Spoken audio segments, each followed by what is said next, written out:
Hi mga kasibutanan, so for today's vlog guys, dahil napadaan po ako dito, so guys ipipix ko lang itong mga rubber shoes nila. Yan guys, may mga pang babae, pang lalaki. So yan yung mga pang lalaki na rubber shoes. Ayan, high cut yan. And then ayan yung mga pang babae na design. So may mga sizes po yan guys, pili na lang kayo ng design. So yun po yung mga pang babae na rubber shoes. Ayan guys, maraming pagpipilian dyan. Ayan, so ayan guys. Dito naman sa area na to, ayan yung mga sandals na pambata. Pambata tsaka pang adult. Ayan, magkasama yan. Yan yung mga pang adult na sandals. Ayan, kumikinang-kinang pa.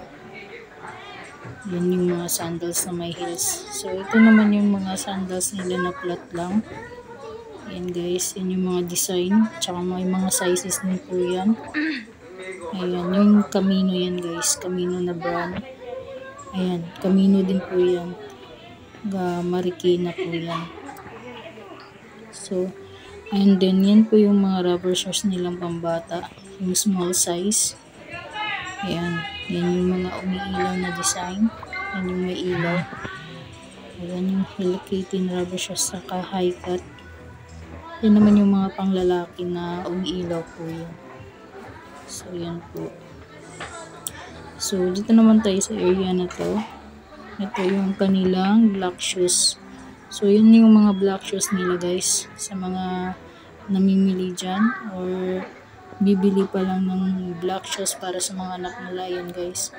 Yan yung mga pambabae nila na black shoes pambata. So, yan din yung pang adult size, pang adult na black shoes nila.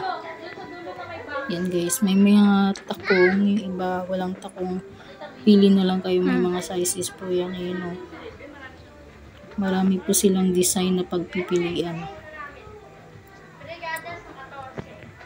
Yan yung may takong yan. Yan yung ibang may takong. So may mga charol din sila. Yan yung uso ngayon. So yan yung mga design na meron sila sa black shoes. Pang babae po yan. Adult.